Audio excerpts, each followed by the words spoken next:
Assalamualaikum warahmatullahi wabarakatuh. Waalaikumsalam warahmatullahi wabarakatuh.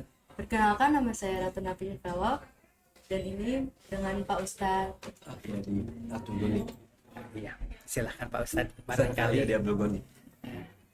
Dan juga dengan Bapak. Iya, saya Pak Dedi Nur Hadiat dari SMA Gubuk Apung. Kalau Pak Ustadz tadi dari Dari Telaga Pesona. Telaga Pesona. Biasanya di masjid mana Pak Ustadz? Saya di Asada Warung Mongkok. Oke, ya. Oke, jadi di sini kita akan berbincang-bincang mengenai Maulid Nabi.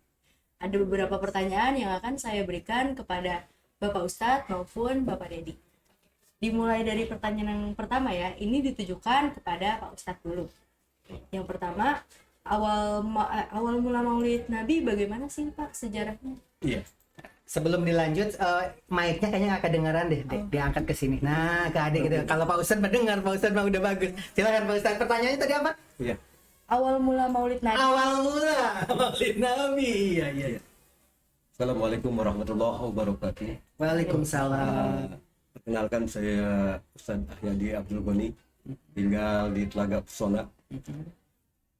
Terkait dari pertanyaan tadi, awal mula Maulid Nabi besar kita Muhammad SAW, ini memang ada beberapa sejarah yang kalau kita lihat di dalam halnya yang mengatakan awal dalam memperingati Maulid Nabi besar kita Muhammad SAW.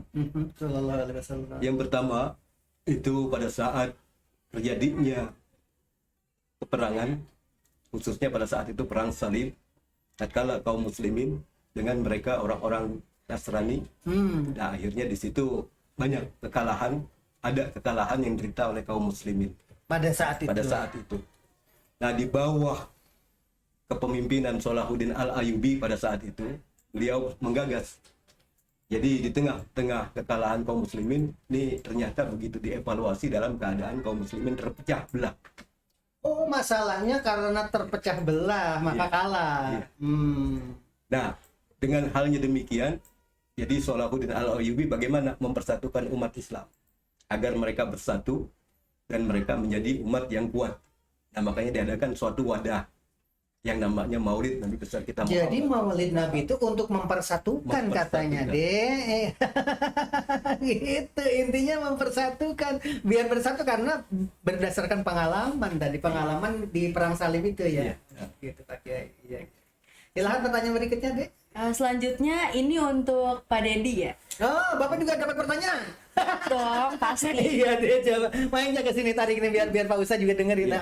Oke. Terus gimana pertanyaannya? Bapak selaku kepala sekolah SMA Gubuk Apung yang baru saja melaksanakan Maulid Nabi. Sebenarnya apa sih Pak manfaat dari kita melaksanakan Maulid Nabi? Manfaat Maulid Nabi di sekolah itu sebenarnya untuk pembelajaran bagi siswa. Kemarin yang tidak biasa niup balon untuk hiasan panggung jadi bisa niup balon. Yang biasanya tidak pernah jadi pembawa acara jadi pembawa acara. Oh, ternyata yang namanya pembawa acara itu harus tahu dulu berapa menit durasinya, mulai dari kapan. Itu kan diseleksi jamnya, itu pembelajaran Maulid Nabi itu, dan nanti di masyarakat bisa menghidupkan masjid-masjid yang ada di sekitar. Banyak manfaatnya, tapi untuk di sekolah diantaranya pembelajaran aja lah. Jadi untuk manfaat di sekolah itu terkhusus kepada pembelajaran. Iya, kalau manfaatnya Maulid Nabi mah itu ranahnya Pak Ustadz. Kalau Bapak kan pengelola sekolah, ya memberikan pengalaman gitu. Tentu banyak lah diantaranya ya. Itu jawaban dari Bapak, mungkin ke Pak Ustadz deh. Pak Ustadz mau tambahin? Ya, dasarnya kalau memang kita melihat memperingati Maulid Nabi, jadi untuk menanamkan kecintaan kita kepada Nabi Muhammad SAW. Tuh kan, jawabnya beda. Mengikuti. Ya. Jejak beliau, kita sebagai umatnya. Oke, baik. Lanjut ke pertanyaan ketiga nih. Ini untuk Pak Ustadz. Iya. Oke. Mengapa ada kontroversi di masyarakat terkait Maulid Nabi ini dilaksanakan atau tidak? Ntar dulu, emang ada kontroversi itu? Tidak tahu, di sini tertulis. Saya hanya menjalankan ya. Hanya menjalankan tugas katanya Pak Ustadz. Emang ada kontroversi Pak Ustadz? Ya, dalam hal kontroversi di tengah kehidupan kita umat Islam, ya memang ada. Oh ada itu. Ya khususnya terkait dalam masalah maulid, kemudian tahlil kan gitu. Kenapa? Karena ada di sebagian kita umat Islam, ya bahkan memang seharusnya umat Islam itu berpegang kepada Al-Quran dan hadis kan gitu. Nah akan tetapi kalau kita lihat ada hadis Nabi yang menyatakan, ya di samping kita mengikuti Al-Quran dan hadis, hendaknya kita juga mengikuti ulama, ya orang-orang yang mendapat petunjuk, khulafaur rasyidin, dan orang-orang yang mendapat petunjuk, yakni para alim ulama. Nah sementara peringatan maulid itu kalau kita lihat walaupun nggak ada dasar dalam Al-Quran, kemudian juga dalam hadis tidak ada. Nah di situ ada nggak pada saat khulafaur rasyidin Abu Bakar, Umar, Utsman, Ali itu melakukannya. Nah kalaupun di khulafaur rasyidin tidak ada juga yang melakukan, kita lihat ada nggak para ulama? Tepat sebentar dulu, di zaman Khulafaur Rasyidin memang belum ada yang melakukan. Belum ada. Jadi dilakukannya setelah para alim ulama ya. Nah itu Pak Salahuddin Al-Ayyubi dalam satu riwayat. Kalau saya itu secara logika saja. Kalau tadi kan Ustadz berdasarkan ayat-ayat ya, berdasarkan ajaran agama, tapi berdasarkan logika keilmuan, dengan adanya Maulid Nabi itu banyak hal pro dan kontra itu menjadi suasana menjadi hidup. Iya. Asalnya tidak jadi perhatian. Kenapa sih ribut-ribut? Oh, ternyata ada pro dan kontra, seperti zaman dulu Muhammad Ali bertinju sama Ken Norton. Iya, iya. Atau Muhammad Ali itu siapa yang paling berat ya? Lion Sping kalau nggak salah yang paling berat itu. Akhirnya karena ada lawan jadi Rame. jadi siar begitu nah kalau menurut Bapak. Bedanya dengan Pak Ustadz jawab beda ya. Oke. Oke. Nah, ini pertanyaan terakhir. Yang pertama saya akan tanyakan ke Pak Ustadz dulu, habis itu mungkin Pak Dedi bisa menambahkan. Bapak ya. juga dapat. Oke. Iya. Apa yang kita harus lakukan dengan kontroversi itu? Iya. Ya sikap kita ya sesama umat Islam ya, karena memang kita secara akidah ya artinya tetap dalam keadaan satu. Nah, adapun yang berbeda dalam masalah khilafiyah, artinya itu di luar masalah ibadah. Nah, terkait dalam masalah maulid ya, karena memang tanpa ada ketentuan tadi yang menurut nas Al-Quran, hadis.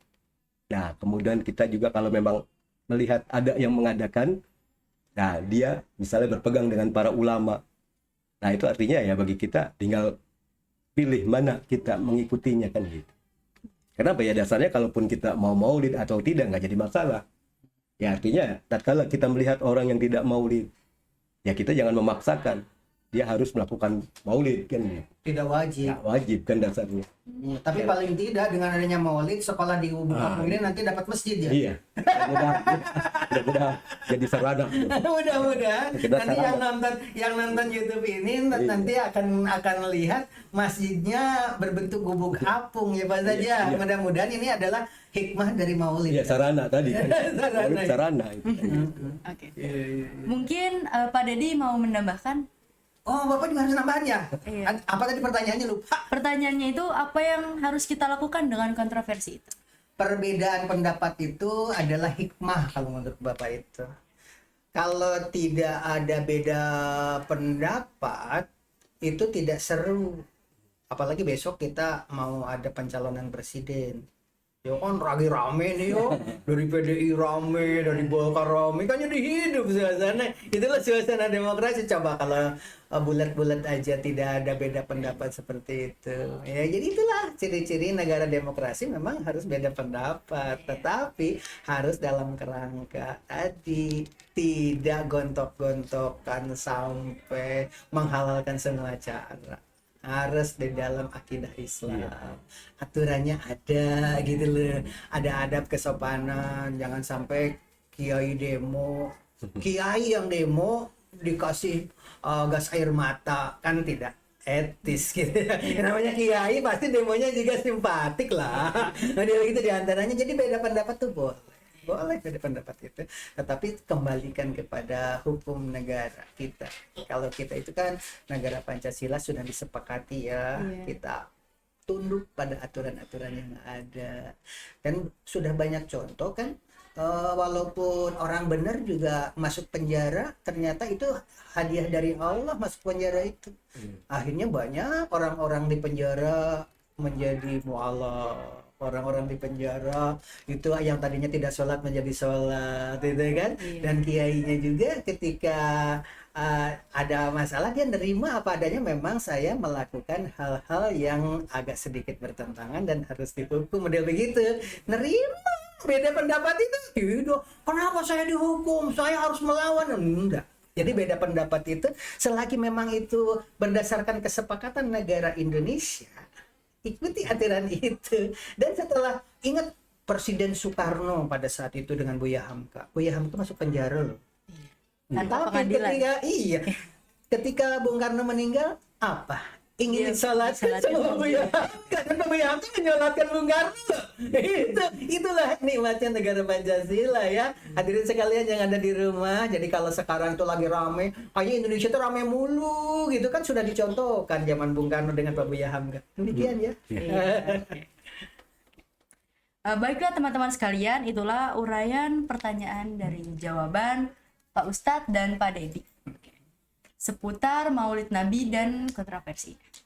Assalamualaikum warahmatullahi wabarakatuh. Waalaikumsalam warahmatullahi wabarakatuh.